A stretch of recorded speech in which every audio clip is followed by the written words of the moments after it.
me? Hello, Sabermatic. It looks like it's just you at the moment. So this is a new initiative from eToro where every quarter we do a conference call so I do a conference call with the copyists, so I can know you guys a bit better, you can know me a bit more personally, and I'll talk a bit about how I see the markets at the moment, and answer any of your questions. So on today's agenda, I'll spend perhaps the first 5 to 10 minutes talking about a bit about myself, how I see the market, and how I've positioned my portfolio for the market, and how I plan to, whether I plan to adjust my portfolio, whether anything changes, etc. And then the rest of the time will be devoted to any questions you might have. Okay. No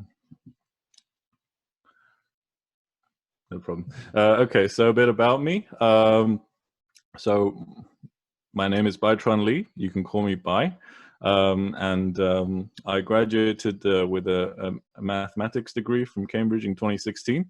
Since then, I have been operating my own business in technology retail.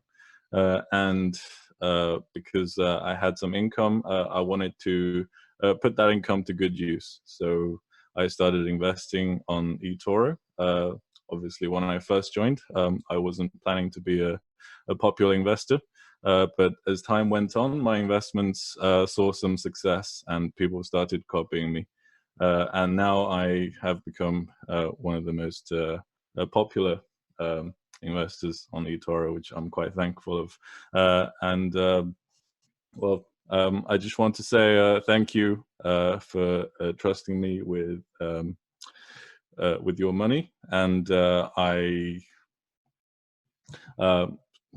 plan to sort of devote half of my time on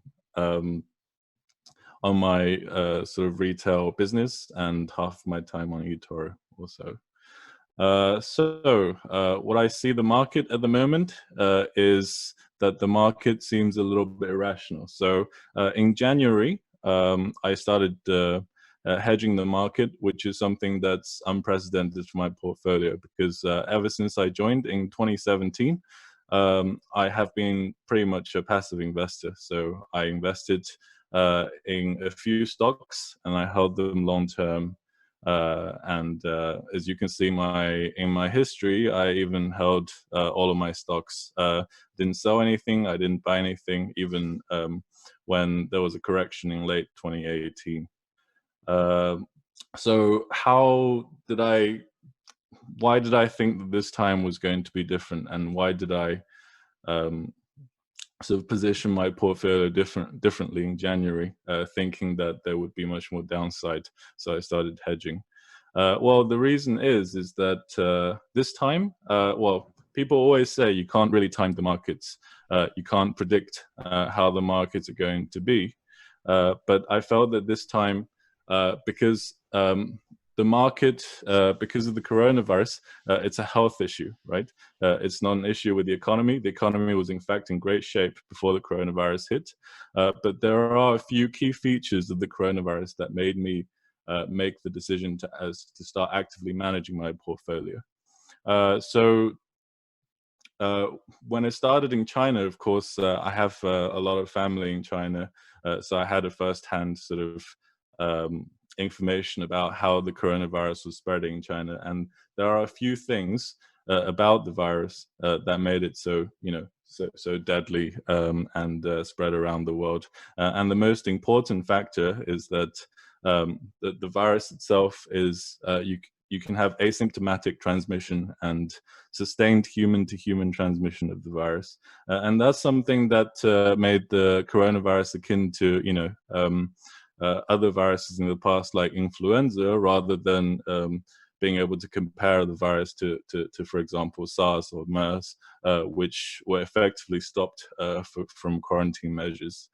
So the fact that you can't really tell if someone has the virus because they're asymptomatic, means that there's not really an effective way to stop it. And that's why I thought there would be a large impact on the there would potentially be a large downside, especially given how high the US indexes have run up since September last year.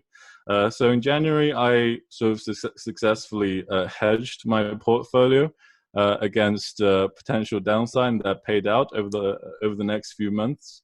As you can see, my portfolio in the first 4 months have been profitable. And right now, since March, as all of you know, the index has been creeping up and been on a tear, pretty much, especially given that the tech sector has been, a bastion of strength in the overall market. And to some degree, I agree with that. The tech sector, well, we see a lot of demand destruction in a lot of sectors, like especially leisure, travel, etc. The airline industry is being hit very badly. But with technology, especially some technology companies, in fact, a few of my companies that I invested in fact, reported excellent results and saw almost no impact from coronavirus in terms of demand, in terms of the demand side. Last week, we saw a lot of companies produce earnings over the last 3 months. Obviously, the earnings was from January to March, so some of the results can be a little bit skewed because a good January and February performance could offset the sort of impact from the lockdown during the last few weeks of the quarter. But we still saw a glimpse of what we're about to see, I think, in the next quarter, and it's that due to the large economic impact of the lockdowns, and well, in the US, there are in total over 30 million people with the initial jobless claims. I believe that impact will be most felt in the next quarter. But I don't agree with a lot of, well, there are kind of two camps on the market, isn't there? One of the camps is that a lot of sort of prudent investors are saying that we haven't seen the lows yet, or we might still be in a bear market. But then there are another camp of people who are sort of already jumping with both feet into the market, and that seems to have been the dominant force over the last few weeks. But I'm not one to really share that opinion, because I feel that the economic impact of this virus has been more severe, well, than even 2008, and a V-shaped recovery is not set in stone. But what's also unknown is whether there'll be a second wave of infections, because a lot of lockdowns are being sort of relaxed quite early on. As you can see, a lot of European countries have already started relaxing a lockdown, with Spain, France, and now UK is publishing their lockdown exit strategy on Sunday. But a lot of these, but there's not really any effective measure to sort of deal with the fact that once you start relaxing lockdowns, you're not going to stop people from when people start interacting with each other, the reproductive number of the virus might go up to above 1. And what that means is that one person might start infecting more than another person again, leading to an exponential increase in the numbers again, rather than an exponential decrease. And that's the most worrying part of relaxing the lockdown, which doesn't seem to be factored into the market at all.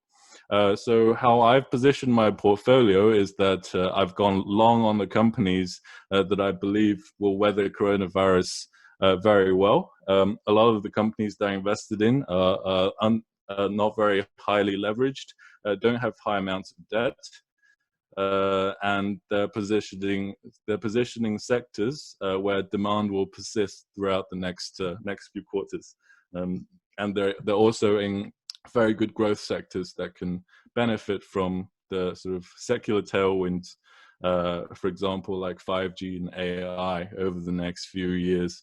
One exception to that is Western Digital, which I have written an article about. It's not a company that's that's low leveraged. It has quite a lot. It has quite a lot of debt.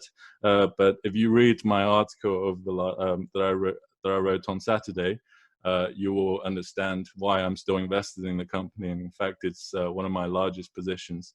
And the reason is that the cyclical semiconductor space is going through an upcycle, and this upcycle narrative is not has not been stopped by the coronavirus, because data center demand, especially spending cloud computing, is offsetting the lower consumer spending that's happening across the world. And the increased cloud demand is due to the fact that the people are starting to work from home. So there's a lot of there's a lot more internet traffic, etc., and demand for storage. So that's why I'm continually invested in Western Digital.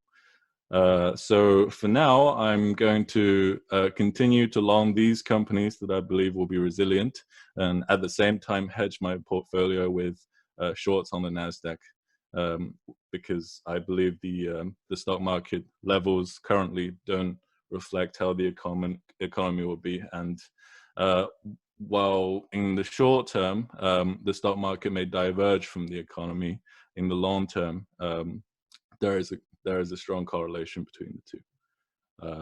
Okay, so that's my view on the markets. Do any of you have any questions? I'm happy to answer any.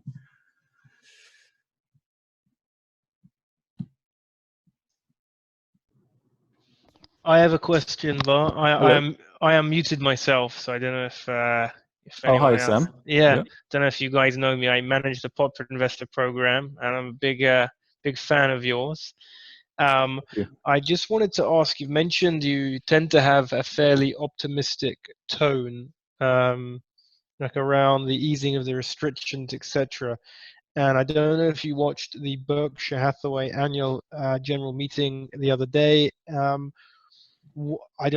was interested in what your thoughts were, if you do have any, on Warren Buffett selling his airline positions.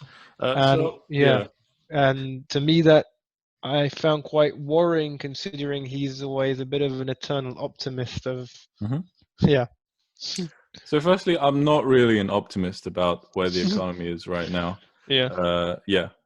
And that's why I'm heavily hedging my portfolio against a potential downside, which I believe is far larger than the potential upside from where we are. I believe there are certain industries that are going to experience sort of longer term, sort of depressed demand rather than a shorter term one. So you see that for example, the tech space, let's say smartphones, data storage, computers, etc.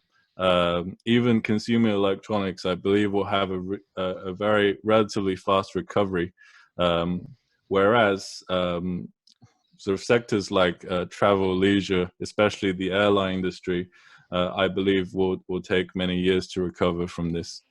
Because not only is there almost zero demand at the moment, there's also the fact that before we see a vaccine, there may almost not be any air travel until then. Because when countries are relaxing their lockdown, air travel is probably going to be one of the last things on their list. But on top of that, I believe even after all the coronavirus is over, we may not even see the same demand for air travel as before, and partly due to the fact that a lot of companies have started setting up work from home sort of networks, and I believe that's a general trend in the market, that there's going to be more things done online rather than in person. And that's because a lot of companies have now invested in this now, and they're going to continue to use it even after the coronavirus ends. Am I using? Okay, so there's a question from Sabermatic. Are you using China as a model with respect to the reopening of the economy? Where do they stand? Okay, so I believe China. It's sort of like a microcosm to the world, but not entirely. And the reason is because, firstly, coronavirus was not really as widespread in China as it is now in Europe and especially the USA. If you look at China data, it sort of spread for 3 weeks in Wuhan, but well, at the start there were about 5 million people that left Wuhan to the rest of the country. But because of the initial clampdown, which was actually very severe, like for example, here in the UK, public transport is still running. People are still allowed to go outside. People are allowed to go buy groceries however many times a day they want. They can walk their dogs. They can go outside to exercise. None of that was allowed in China. You had a pass that allowed one person from each family to go outside per day. And if you go outside, they stamp the pass so you can't go out again. Yeah, so I believe it was a mix of sort of extreme measures that obviously we're not really even seeing in Europe, even with the lockdown, and also the fact that the total number of infected and deaths were largely confined in Wuhan. They were able to reopen their economy so quickly, and even then, it took it took 1 quarter, right? Almost a quarter. So I believe the lockdown sort of it's not really the same story with Europe, where they're starting to relax the lockdown procedures, uh, even when there are more cases now than China had when they still had lockdowns in place. China only relaxed their lockdowns when there were, like less than 10 people, in a province, or even like 3 or 4 people a day in the province. And now we're seeing, 2,000 or 1,000 people getting infected every day in the UK, and they're talking about lockdown relaxation. So I think there's a fundamental difference there. And with a few people a day, you can contact trace very easily. But with a few thousand people, you're going to run into the problem that these few thousand people, if they're allowed to go out, then they will, that there will be a second wave coming. One good thing is that temperatures getting hotter, so we're not really. So people are not really certain how temperature affects the transmissibility of the virus, but it is believed that if what happened with SARS was to be repeated, then a higher temperature will lead to a lower transmission. But there's also the issue that in a lot of developing countries, this is only getting started. So if the virus is not eradicated, which is very unlikely before autumn, then if there's any movement of people, then there would be a second wave. So I believe that a second wave is a very, very plausible outcome, which is completely, disregarded by the markets at the moment.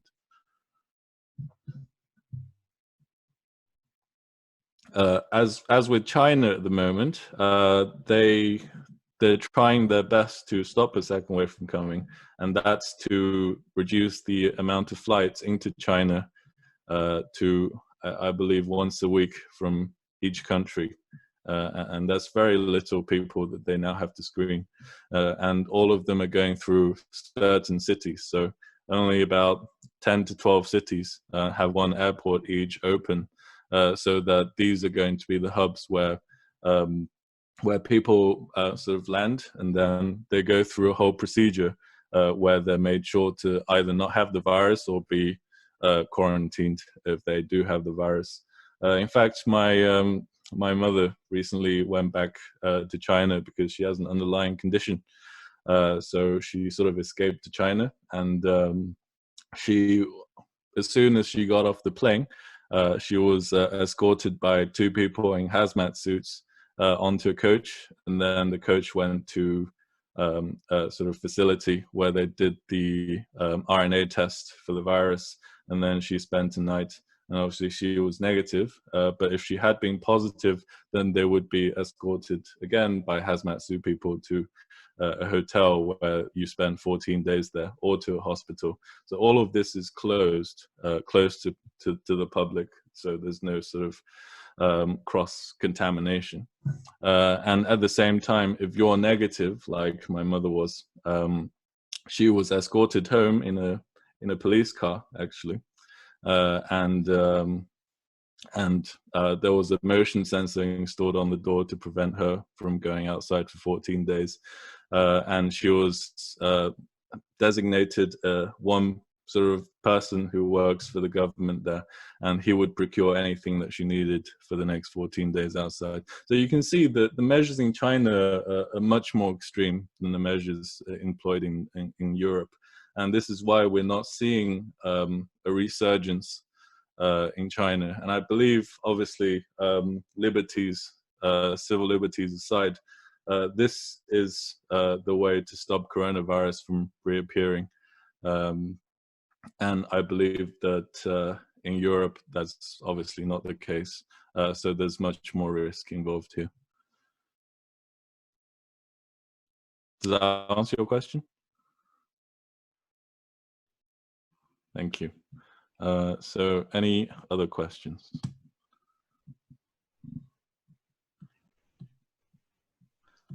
Okay, so if there are no other questions, then I'll talk a bit about semiconductors and how I see. Oh, okay, so there's another question from Andrea. Do you think a second wave of COVID later in the year would be the only catalyst for future bear market, or the market was already overvalued and a reposition was due anyway?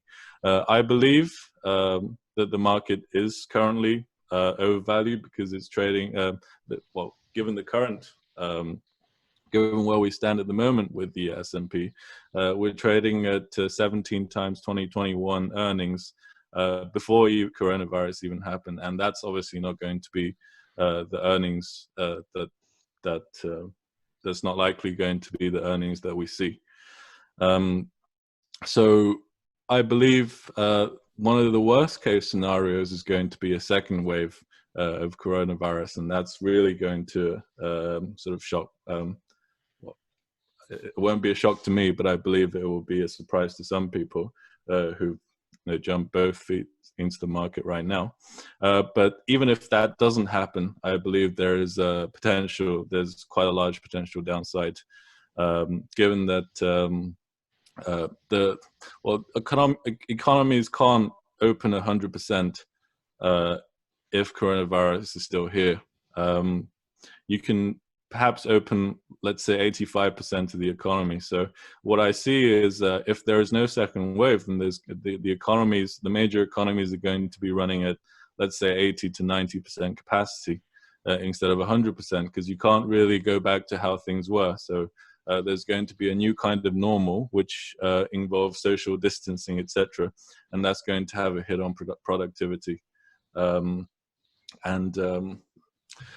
so that's going to be, I believe, a longer term thing until there's going to be a vaccine available for everyone.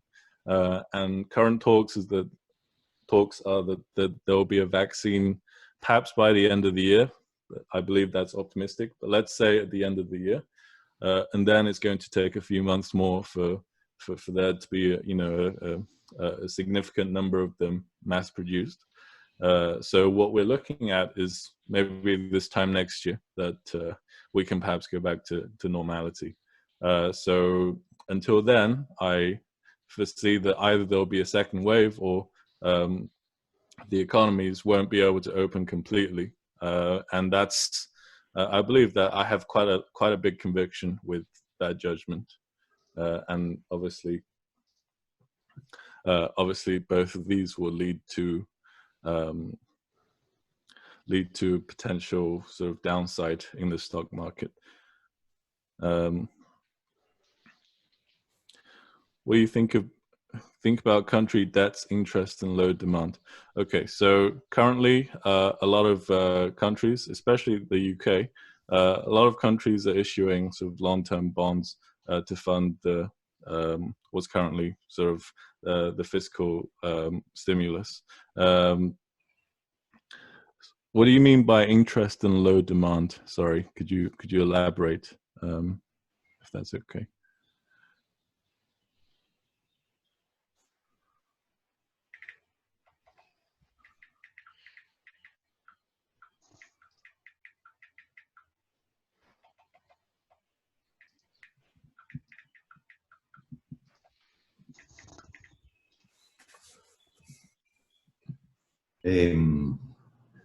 I think that now they are easing the liquidity of the countries, but that will be a debt in the following years. That's correct, yeah. And my experience in that is that when they do this, afterwards they will not have the liquidity to pay the debt, nor the currency to pay the debt, and that's bring all bonds of governments, the interest up. Yeah, so so I believe that's, yeah, so I think countries are issuing more debt to be able to pay for the fiscal sort of massive fiscal response that's currently happening now, and that's the same for countries, companies, etc. So I understand that, for example, the Federal Reserve is buying bonds, no matter how like even junk rated bonds. To help liquidity in the markets. But I believe a lot of companies and also countries will come out of this severely weakened with a severely weakened balance sheet, and they'll have to think of ways to pay back the loan or the or the debt. And that's going to have a large sort of knock-on effect that's going to be felt for, I think, quite many years to come. Does that answer your question? Yes, but looking about the market, what do you think if interest will go up? So yeah, so I believe the interest rate will stay low. Currently, it's obviously 0 to 0.25% with the Fed. I believe interest rate will stay low for quite a while. I don't foresee them increasing the interest rate, especially given the current the current trajectory of the virus and what I see the outcomes would be over the next few months. I think at least until this time next year, the Fed will continue to have a low interest rate in order for companies to survive and take debt at a lower interest level. And I believe that helps with a lot of companies that a few companies that I've invested in, especially Western Digital, that has that are to be repaid until 2023, because the low interest rate that would help with the deleveraging process quite a bit. Yeah. So you think that in the middle term we will not have the problem of the interest?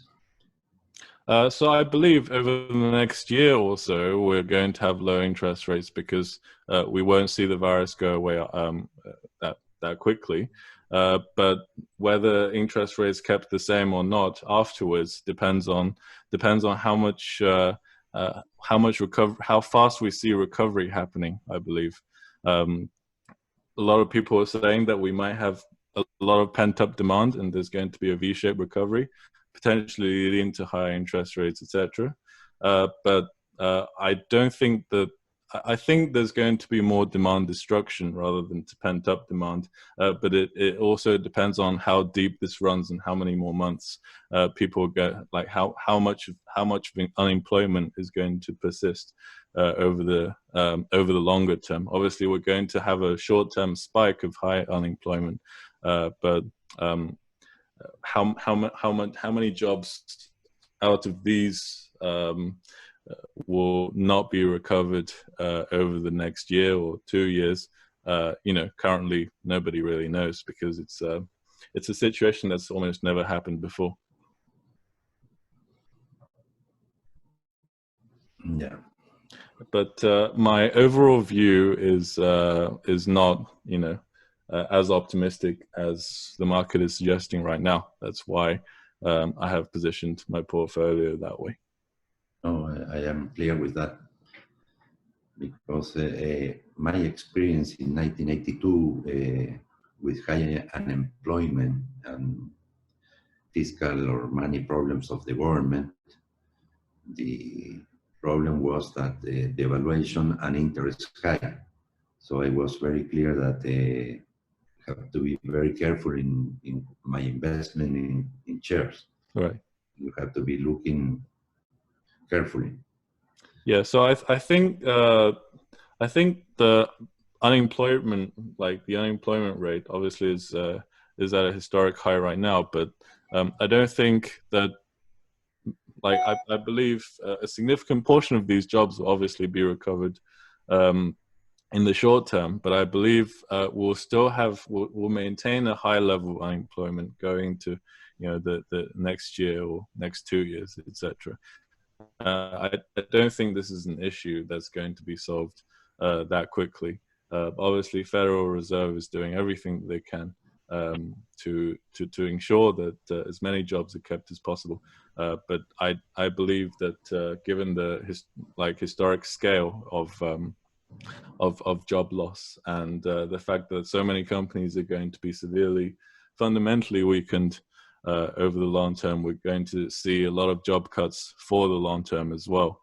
I mean, a lot of companies are getting loans, sort of government-backed loans, or like easy loans from the central banks.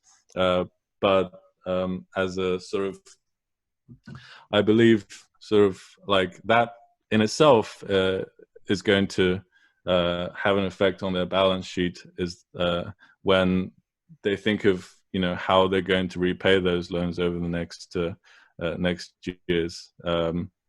And I don't think that's going to be easy for a lot of companies, and they need to find more profitability. And one of the ways to do that is to cut jobs. Yeah. Thank you. No problem. Okay. Thank you very much, everybody. Was anyone has another question, maybe? All right. Thank you very much, everyone. Thank you. Bye. It was great. No problem. And see you next time. Okay, thanks guys for coming. And obviously, if you have any further questions, please just write a comment, and I'll be happy to answer on eToro.